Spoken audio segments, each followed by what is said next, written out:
over the rainbow, way up high, there's a land that I heard of once in a lullaby.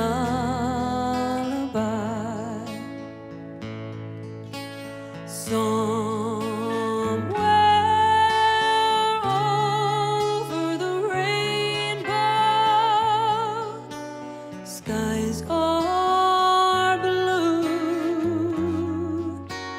and the dreams that you dare to dream really do come true.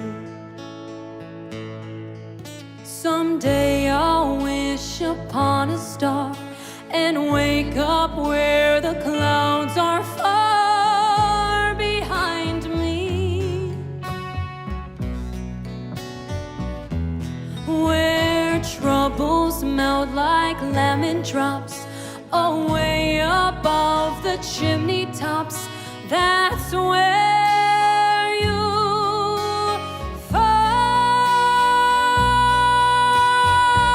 find me. Well, Hello. look who we have here. Grace Hi. Leer. You want me to put it this way? Yeah, there you go. Perfect. Okay, cool. Look Hi. at you, Grace. Good morning.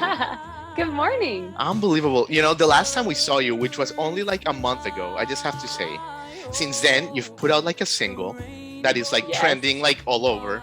Oh, You've thank you. put out a video for it. You've traveled, you've been on the beach. I mean, you're like the definition of live with passion, Grace Leer. How are you? Oh, thank you so much. I'm so good. I'm Love good. it.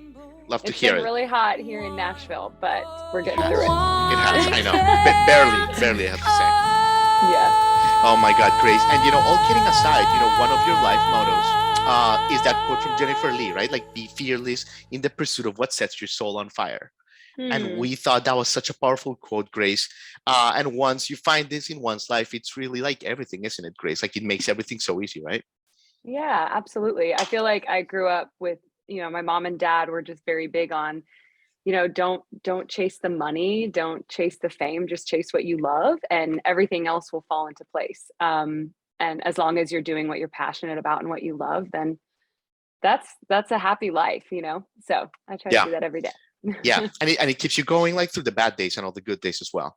And I feel Yeah. like you've always done that. And speaking of challenging moments, Grace, 11 years ago, I mean, you're at San Ramon Valley High, still a student, of course, with the dream of what you're doing now.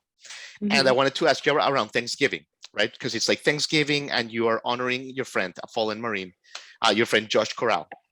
Mhm. And I thought that is a really cool story, Grace, because you're performing this Rascal Flatts song in his honor, Yeah. and you forget the lyrics to the song, right? Is that what happened? Mhm. Oh my gosh. Yeah, I mean, I was actually in college at the time. I was a sophomore in college Okay. and we went back to our high school where we had a memorial for him. Josh Chachi Corral and his family, him and I actually went to freshman homecoming together in high school. No way. And Okay. we were really good friends and he was a really good friend of mine. I was very close with his family growing up. And, to be able to bring comfort during a time of loss, and it's just a really hard time for a whole community in my hometown and for his family and all of us that were friends with Chachi. And for me to be able to just perform, to comfort people through music, I think is a really special thing. But yeah, I had learned the song. I learned the song that day, and I remember being just like overcome with emotion, and not only trying to put on a perfect performance because his family's there, the whole town's there to hear me sing and pay tribute to him. But I totally forgot the words, and I just remember everybody just being very encouraging and kind of felt him in that moment kind of lift me up and say, Grace, you got this. And every time I sing the national anthem, that's something that calms me down. I've been performing the anthem since I was a little girl, Right. but when I perform it, I always think about him. And and and our just all fallen soldiers and everybody that has given to this country. So it's an honor to sing it, every single time. But he's really close to my heart every time I sing that song. Sure. But this was like a moment for you, Grace, right? And I mean, Mhm. career-wise as well, like, because, you were Yeah. still, I mean, you knew that you wanted to do what you're doing, but you weren't 100% sure if it was going to be LA, Nashville, like you were still Mhm. figuring out a lot of like variables, right? And like this, from Yeah. what I understand, like when the community like lifted you up, like the lyrics were forgotten, but like you realize like, okay, this is the power that I want to like share, right? Yeah. I remember my mom and I were, I had sang, it was very emotional, and we were leaving the high school, walking back to the car, and I stopped her and I said, "This is what I want to do." Like, I knew at a very young age it's what I wanted to do, but Mm, when you have a moment like that that's so powerful and you realize a gift that you've been given that you get to share, I feel like that was Chachi's way of being like, and he used to always call me a superstar, and he would always be really encouraging with that too. But it was just kind of it was a big moment for me. It was, I was in college, and you're figuring it out, and you're figuring out what to major in, and you're like, what are you going to do after you graduate? And I knew that I was going to hang up my soccer cleats and yeah. go after music full force when I got my college degree. So Oh my God, so much to unpack there, yeah, Grace. no But one, like, no one's asked me about that, and so I'm getting kind of emotional talking about it. I never like that's a story that I never really bring up. So thanks for yeah. talking about it. No, like you're like a fascinating soul. We love talking to you and we love seeing you around town. But yeah, I mean, you knew like obviously like what you wanted to do for a long time, and Yeah. every obviously like you came to consciousness with American Idol, and you've talked a lot about that. But and by the way, but like I do remember, by the way, Grace, I was cooking in Miami with some friends in the kitchen. I remember it was like Mhm. taco night, and we had a TV in the back when you sang "Crowded Table," and we were like, "Holy shit, that Oh. girl can fucking sing!" We kind of like looked at each other. It was fucking great. So Thank full you. circle, yeah, that happened. Yeah, I But love you were in that song. American Juniors, obviously. I was. When you were like a little child, you made it like to the semifinals, basically. Like it's mind blowing, like this story, because you're so young. You're with your dad in the Rose Bowl at 3 a.m. Like just crazy at 11. Like Yeah. what do you remember from like this time? It was like such a whirlwind, 10, 11 years old, and all this shit Mhm. happening to you. Yeah, yeah. I was yeah, I was 10 years old, and I had been taking voice lessons. And my vocal coach was like, "Hey, there's this new show." She saw it in a newspaper back then with advertisings in the newspaper. Right. But she Classifieds. said, right, she said, "Hey, I read this thing in the newspaper that this American Idol, which American Idol had just had 2 seasons, because this was 2002, 2003." Mhm. And she said there's this like kid version of it, and I think you should just audition for it. It'd be really fun. So my dad and I, yeah, we went to that first audition, and it was funny because we stood in line. We got there probably at like 4 a.m. We Right. stood in line all day, and then I didn't even audition that day. They had like it was all day, and it was the end of the day, so they gave me a number to come back the next day. Gotcha. Came back the next day, and yeah, we just went through the audition process, and that was, I mean, it's funny because I remember getting eliminated probably. I remember meeting Ryan Seacrest. That was so cool, and singing on stage. I sang to Sir with Love, and my family was there. But I remember getting eliminated and thinking that that was like the end of my life. That was like the worst thing that ever happened to me. I remember I don't think I've cried that hard like since Really? over something in music, like since that moment, that soul crushing That's moment of so getting interesting. eliminated. And I made it to the top 20, which was a big deal. And then they cut it down to 10. And Right. so it's funny when you fast forward to 2020 doing American Idol, and me then making it to the top 10. So it was kind of a Yeah. fun, a big moment. But yeah, I just remember being, I loved being on stage, and American Juniors was such a fun experience to, be in a studio, get on stage, and tell my, tell my story, and just another way of learning this career and learning how to perform. I think the voting is it's a competition. So for me, being an athlete and a musician, I feel like those two go hand in hand with doing a television show like American Yeah, Idol and American totally. Juniors. Oh my God, such a great story. And then you go back It to your was town and fun. you're like a little star. And I want to ask you, Yeah, I was. it's like for people Remember- like in the grocery store, like little Grace, yeah, you know? I remember going to like my community pool like shortly after the show ended, and people were like, my gosh, were you just on a TV show? Were you on American Yeah. Juniors? And I was like, yeah, this is so weird. Like Uh-huh. I was just a normal kid, Danville, such a great little town that I grew up in, and everyone's, very down to earth. So it was funny experiencing that first, like, oh, people know who I am. This is weird. And Totally. that experience of American Juniors really did help kind of start my performing around the Bay Area. And my dad was kind of just stepped in as almost like a manager of Hmm. some sort. And he's extremely persistent and would just email and call everywhere and anywhere we could to perform. And Sure. so I started doing just, small shows here and there, benefit concerts. I did some Well, stuff with Radio Disney. your dad's got a great career as well, you know. Yeah. So, Yeah. so he knows about He's great. rejection, and he's made a great career out of it. So yeah, Yeah. Yeah. My dad's the best. But just that absolutely. experience, I think, was really good for me. And yeah, I learned a lot. Hell yeah, Grace. And I want to ask you about after one in a minute, but like, Yeah. you strike me as like super competitive. Like, do you miss that competition that maybe you had in soccer, or like, does that still fuel you? Like, I feel like you're a little bit of a competitor Yeah. in a good way. I think, yeah, I mean, I think my biggest competition will always be myself. I'm very, very hard on myself, and I have an extremely high standard Yeah. for myself with, me as a person, as a human being, with my career. And so I think that's where my competition is still there, but it's very different. I think playing a sport and now my music career, it's a very different competition. And especially with country music, everyone is so in it together, and it's such a community, and everyone's Yeah. very encouraging and Yeah. motivating, and everyone wants to help each other because we've all had to start at the very bottom, Totally. and we all know how that feels. And so I think it's different, but yeah, I think having my competitive edge does help me a little bit because I have just really big goals. I want everything. I want to, Absolutely. play the Grand Ole Opry. I want a And you Grammy. will I put want to the Ryman, play the whole thing. arenas, Fuck yeah. all of it, Fuck all yeah. of it. Yeah. Hell yeah. So Hell it's yeah, Grace. I think that's where, it's helpful.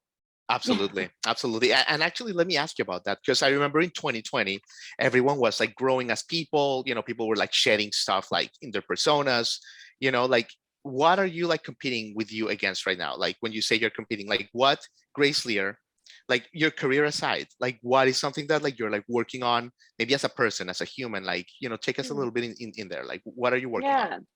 I think I work on staying present. I'm very bad at, or I think about the future a lot. I think a lot of people do, and Yeah. I'll get anxiety over, am I doing enough? Like, Sure. what's the next thing? The next thing, and the music industry is hard too. And being a new artist, people are always constantly wanting more and more music. When's this coming out? When's this coming out? And so I just try to take the moments. I try to get off social media when I can. I try to, I work out a lot. I'm very big on fitness, and I love Yeah. to cook.